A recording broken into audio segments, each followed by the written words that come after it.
बिस्मिल्लाहिर्रहमानिर्रहीम। देखती आंखों सुनते कानों, अस्सलाम वालेकुम। तो कैसी है नवीदा की यूट्यूब फैमिली। उम्मीद करती हूँ कि सब ठीक ठाक होंगे, खैर वाफियत से होंगे, खुश रहें, आबाद रहें। जी तो जनाब, यहाँ पे सुबह सुबह नाश्ते की तैयारी हो रही थी और आज बड़ा ही मूड था कड़क सा पराठा खाने का, क्योंकि बैंगन जो है उनके साथ पराठा बड़ा मज़े का लगता है। तो बस फिर मैंने बच्चों को नाश्ता करवा के स्कूल भेज दिया था और यहाँ पे मैं अपने लिए पराठा बना रही थी। तो जैसे ही पराठा रेडी होगा तो फिर मैं साथ ही नाश्ता कर लूँगी। तो यहाँ भी जनाब मियाँ साहब जो थे वो बैंगन लेके आए थे, उनके दोस्त थे, उनकी वाइफ ने बना कर भेजे थे। तो वो बड़े मज़े के बैंगन बने थे, देखने में तो बड़े अच्छे लग रहे थे। तो ये अचारी बैंगन है, तो खा के बताते हैं आपको कि कैसे बने हैं। जी मियाँ साहब तो अभी लेट थे नाश्ता करने में, तो बस फिर मैंने यहाँ पे अपने लिए सालन थोड़ा निकाला है और अब मैं इसको ओवन में गर्म करूँगी और फिर नाश्ता करते हैं। तो अम्मी के घर भी यही रूटीन थी, मैं कहती होती थी कि पहले नाश्ता दो फिर काम लो। तो यहाँ पे भी मेरी यही रूटीन है कि मैंने सबसे पहले नाश्ता करना होता है, फिर बाकी घर के काम निपटाने होते हैं। तो यहाँ पे जनाब सालन जो था बैंगन का वो मैंने गरम कर लिया था, तो अब मैं नाश्ता करती हूँ। सालन इतना मज़े का बना था, बड़े ही मज़े के बैंगन थे, तो मुझे तो बड़े अच्छे लगे। इंशाल्लाह मैं भी ज़रूर ट्राई करूँगी और आपके साथ भी शेयर करूँगी कि कैसे बने मेरे बैंगन। तो यहाँ पे बस जनाब नाश्ता करने के बाद किचन की क्लीनिंग थी, तो बस मैंने सोचा कि पहले किचन की क्लीनिंग कर लें और फिर बाद में दूसरे काम निपटाएंगे। तो डेली ऐसे ही होता है, यही काम होते हैं हमारे, किचन क्लीन कर लें, खाना बना लें और ऐसे ही रूटीन के काम चलते रहते हैं और ऐसे ही ज़िंदगी चलती रहती है। तो कोशिश किया करें इन सारे कामों में आप नमाज के लिए टाइम ज़रूर निकाला करें और लाजमी अपनी इबादत को जो है अपने दिन के कामों में शामिल रखा करें। यकीन माने आपको एक सुकून सा महसूस होगा। आप जितना भी काम कर लेंगी ना, आपको थकावट फील नहीं होगी। वो इस वजह से कि आपको एक इत्मीनान होगा कि जो काम हमें करने के लिए दुनिया पे अल्लाह ताला ने भेजा है, हमने वो काम कर लिया है। तो जब तक आप नमाज नहीं पढ़ती या अल्लाह की इबादत नहीं करती, तो यकीन माने एक बेसुकूनी सी होती है। तो मैं भले जितना भी सारा दिन जैसे भी है कामों में लगी रहूँ या मैं अपना व्लॉग जैसे बनाती हूँ, तो जब मेरी नमाज़ मिस हो जाती है कभी, तो मुझे बड़ा इस चीज़ का अफसोस होता है और मुझे बहुत बुरी लगती है ये चीज़। तो दुआ करें बस अल्लाह ताला हमें इसी तरह ईमान पे कायम रखे और हमारी नमाज़ें जो हैं उनको हमें टाइम से पढ़ने की तौफीक दे। तो आज के लिए तो यही दुआ है कि बस हमारी जो यूट्यूब फैमिली है सबको अल्लाह पाक अच्छा और बेहतरीन नमाजी बना दे, और जितने भी मेरे बहन भाई मुझे देखने वाले और सुनने वाले हैं सबको अल्लाह पाक ईमान पे कायम रखे और उनकी नमाज़ें जो हैं बेहतर से बेहतरीन कर दें और उनको दीन के कामों में बढ़ चढ़ कर हिस्सा लेने की तौफीक दे और सेहत वाली ज़िंदगी दे अल्लाह पाक सबको।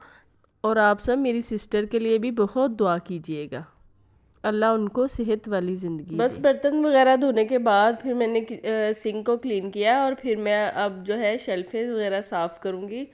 और मेरी जो किचन की विंडो है वो बड़ी गंदी हो रही है। मसला ये है, एक तो यहाँ पे मेरा हाथ नहीं जाता और ऊपर चढ़ने में मुझे बड़ी परेशानी महसूस होती है। तो जिस दिन छोटू काबू आएगा बस फिर उससे करवाएंगे इसको क्लीन।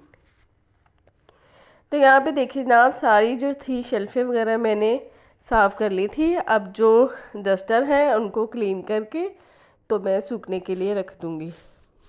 तो सारे कामों के बाद मुझे ओवन नज़र आ गया, तो बस फिर मैंने सोचा आज इसकी भी क्लीनिंग कर लेते हैं। तो बस फिर मैंने इसको भी क्लीन किया। तो पहले मैंने इसमें थोड़ा सा मीठा सोडा लगाकर छोड़ दिया था ताकि जो भी चिकनाई है वो अच्छी तरह से नरम हो जाए और मुझे क्लीन करने में आसानी हो जाए। तो बस फिर मैंने वही जो बर्तन धोने वाला साबुन होता है वही लिया है और उसके साथ ही मैंने ओवन को क्लीन करना शुरू कर दिया है। तो साबुन से क्लीन करने के बाद मैं एक गीला कपड़ा लूँगी, उससे साफ़ करूँगी और उसके बाद एक सूखा कपड़ा लेकर उसके साथ क्लीन करूँगी। और यहाँ पे जो मैंने इसकी एसेसरीज़ निकाली थी बस उनको भी धोकर तो हम अंदर इसके फिट कर देंगे। तो देखिए जनाब, ओवन जो है कितना अच्छा क्लीन हो गया है और साफ़ सुथरा भी हो गया है। तो यही होती हैं चीज़ें, जब आप इनको डेली रूटीन के साथ अपने कामों में शामिल रखते हैं तो आपको बहुत बड़ी परेशानी का सामना नहीं करना पड़ता, आपका घर नीट एंड क्लीन रहता है।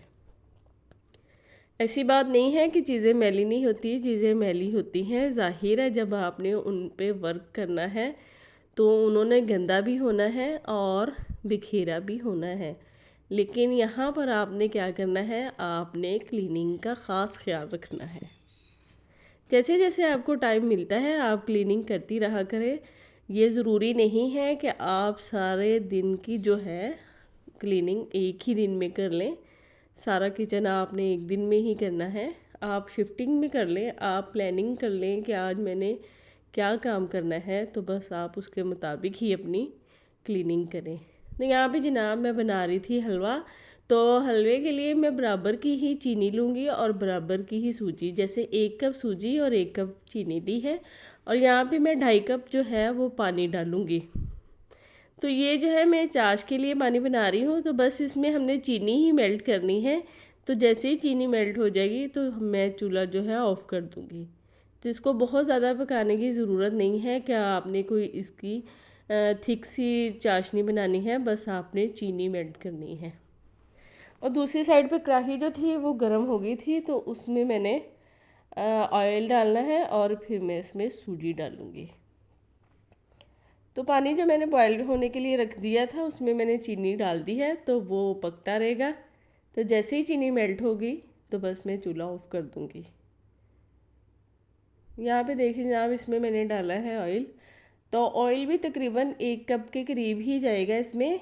तो इस तरह ये कि गले पे नहीं लगता और बड़ा मज़े का और अच्छा हलवा बनता है। तो ऑयल अगर कम हो तो हलवा मज़ा नहीं देता। बस अब ऑयल डालने के बाद मैं इसमें सूजी डाल दूँगी और अब मैं इसकी अच्छी तरह से बुनाई कर लूँगी। तो ख्याल रहे सूजी जो है कच्ची ना हो, आपने इसकी अच्छी से बुनाई करनी है। तो जैसे ही इसकी बुनाई होगी तो इसका कलर जो है चेंज होता रहेगा। तो जैसे ही थोड़ा सा कलर डार्क होगा तो समझे कि आपकी जो सूजी है वो रेडी हो गई है हलवे के लिए। तो यहाँ पे देखें, तकरीबन मुझे यहाँ पे सूजी को भूनते 10 मिनट हो गए थे। तो जैसे ही ये कलर चेंज करेगी तो बस फिर ये तैयार है हलवे के लिए। तो यहाँ पे देखिए जनाब, कलर जो है काफ़ी हद तक चेंज हो गया था। बस अब मैं इसमें जो मैंने चीनी की चाशनी बनाई है वो डालूँगी। तो ये भी गरम गरम ही है, जैसे ही इसमें डालेंगे तो बस हलवा जो है पकना शुरू हो जाएगा।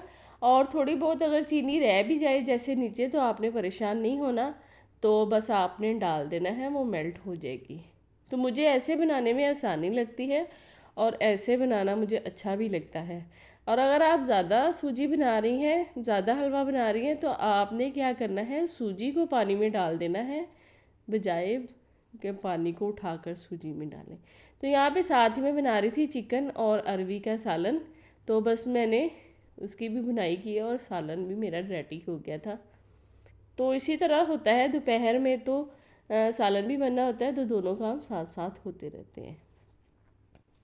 यहाँ पे देखिए हलवा जो था काफ़ी हद तक जो था रेडी हो गया था। बस अब 2 से 3 मिनट के बाद ये बिल्कुल अच्छी तरह से पक जाएगा और अब मैं इसको कवर करके रख दूँगी ताकि ये ऑयल जो है इसका सेपरेट हो जाए और लुक जो है बड़ी अच्छी आ जाए। तो यहाँ पे देखिए अरवी और चिकन का जो सालन था वो रेडी हो गया था और बड़ा ही मज़े का बना था और देखने में बड़ा टेस्टी लग रहा था। और चलें खा के बताते हैं आपको कि कैसा बना है। जी, सालन तो बड़ा मज़े का बना है, अब आपने बताना है कि आपको कैसा लगा है।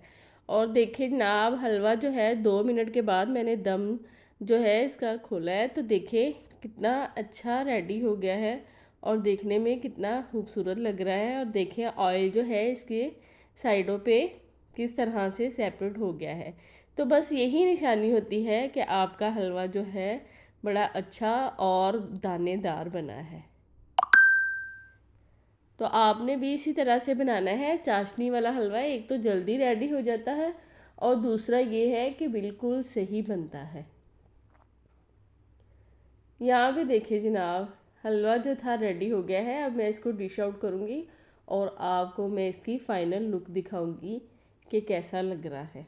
तो मैं आपको यही कह रही थी कि आप अपने दिन भर के कामों में अपनी नमाज को ज़रूर शामिल रखें और अपने सुबह और शाम के अज़कार पर ज़्यादा ज़ोर दें और अपने दिन के जो काम हैं उनको आसानी से निपटाया करें और थोड़ी रेस्ट भी किया करें। रेस्ट जो है बॉडी के लिए बहुत लाजमी है। तो आज से ही आप एक प्लानिंग करें कि आपने सुबह से लेके ज़ोहर की नमाज तक आपने अपने सारे जो काम हैं वो निपटा लेने हैं और उसके बाद आपने तकरीबन 2 घंटे के लिए आराम लाजमी करना है। आपने सोना है, उसमें अपनी नींद पूरी करनी है। जब आप आराम करने के बाद उठेंगी सोकर तो आप इतनी फ़्रेश फील करेंगी और जो आपके शाम के काम हैं वो उनको आप बड़ी आसानी से निपटा लेंगी। तो बस आज मैं आपको यही कहूँगी कि आपने आराम दोपहर में लाजमी करना है। आपका कोई भी काम है, आप सिलाई करती हैं या आप दिन भर के जो भी घर के काम करती हैं, उसमें आपने एक रेस्ट का टाइम लाजमी रखना है। कोई भी वर्कर होता है, कहीं भी काम करता है, तो आप देखें उनको दोपहर के खाने के लिए तकरीबन 1 घंटा या आधा घंटा वो ज़रूर देते हैं। तो ये नहीं कि वो खाना खा लें, बल्कि ये कि उनकी बॉडी को थोड़ी रेस्ट मिल जाए, वो थोड़ा अच्छा फील करें। तो बस आपने भी अब ऐसे ही करना है। हम जो हैं हम भी अपने घर के वर्कर हैं तो इसलिए आपने रेस्ट लाजमी करनी है। तो चलें जनाब, बहुत बातें हो गई और आराम भी हो गया। अब हम रेडी हैं शाम की रूटीन के लिए। तो बस फिर मैंने शाम को जैसे ही उठी 5 बजे असर की नमाज़ पढ़ी और नमाज़ पढ़ने के बाद मैंने कपड़े प्रेस किए। अपने मियाँ साहब के 2-3 सूट जो थे इकट्ठे हो गए थे। तो बस सुबह लाइट चली गई थी और पानी भी ख़त्म हो गया था आज, तो पता ही नहीं चला कैसे ख़त्म हो गया। वैसे तो टैंकी जो है बहुत बड़ी है, लेकिन बस अब्बू जी ने आज सुबह मोटर चलाई नहीं, जैसे ही चलाई तो लाइट चली गई। तो बस इसलिए बाकी काम जो थे वो फिर रुक गए। तो शाम में फिर मैंने मियाँ साहब के कपड़े प्रेस किए, वरना मैं ये भी सुबह में ही 11 बजे से लेके 12 बजे की टाइम में कर लेती होती हूँ। शाम में बहुत कम करती हूँ, लेकिन आज मेरे पास टाइम था तो मैंने सोचा कि चले मैं पहले कपड़े प्रेस कर लेती हूँ, उसके बाद बाकी कामों की तरफ आएंगे। तो तीनों सूट जो थे वो मैंने प्रेस कर लिए थे और बस मैं अब इनको हैंग करूँगी एक साथ ही। तो मैं ऐसे ही प्रेस कर लेती हूँ पहले और फिर बाद में मैं हैंग कर लेती हूँ। तो मैं एक हैंगर में 2 से 3 सूट इकट्ठे डाल के रख देती हूँ। तो यहाँ पे जनाब मियाँ साहब आ गए थे, बाहर गए थे, तो बनाना लेके आए हैं। तो बस इनको मैं पहले खाऊंगी, चेक करूँगी कैसे हैं। तो मुझे बनाना बड़े पसंद है, तो बस फिर मैंने एक निकाला है, पहले खाया है और उसके बाद मैं कटिंग करके बाकी जो है फ्रिज में रखूँगी। क्योंकि आज मैंने कहा बनाना शेक काफ़ी दिन हो गए थे, बच्चों ने पिया नहीं था। तो बस मैं इसको स्टील की जो प्लेट होती है उसमें डालकर बर्फ़ वाली जगह पे रखती हूँ फ्रीज़र में। इस तरह से ये बड़ा अच्छा बनता है। अल्लाह हाफिज़।